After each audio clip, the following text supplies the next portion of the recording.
Après son intervention du côté des Nations Unies au Mali, le Tchad élargit son champ d'action en dehors du continent africain.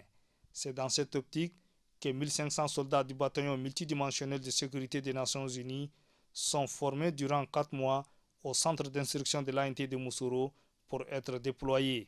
À la cérémonie de clôture des fins de formation, le chef de l'équipe technique, le colonel Omar Kelley, le représentant du DGSAT, le lieutenant-colonel Zakaria Dingue, et le directeur du centre de coordination des opérations, des évaluations sanitaires aéroportées, le médecin général Brahim Mamad Hagar, se sont relayés pour remercier les plus hautes autorités de la transition et ses partenaires. C'est l'occasion de remercier le commandement et tous nos partenaires pour avoir contribué à la formation et à la pérennité du centre Sekokza dans son slogan qui dit « Former pour sauver des vies ».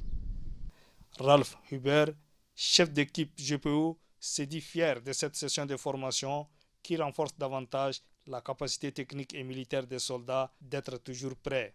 Le coordonnateur de la cellule chargée des opérations extérieures, le général Ali Ahmed Lamine, cite les techniques enseignées durant cette formation. Cette formation est basée sur les techniques d'état-major, de combat urbain, de soutien logistique, l'escorte de convoi, les engins explosifs et improvisés, le bouclage de foule, les tirs diurnes et nocturnes, bref, toutes les connaissances nécessaires pour permettre à un casque bleu de travailler sous l'égide des Nations Unies.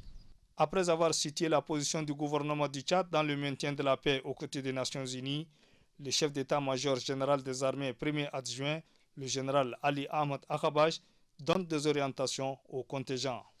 La phase qui vous attend est celle de la mise en pratique des différentes connaissances que vous avez acquises.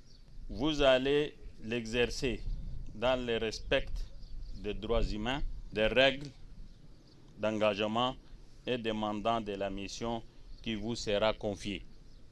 Au titre de reconnaissance, quelques attestations ont été décernées aux instructeurs et aux responsables des forces de défense pour leur contribution en faveur de cette formation.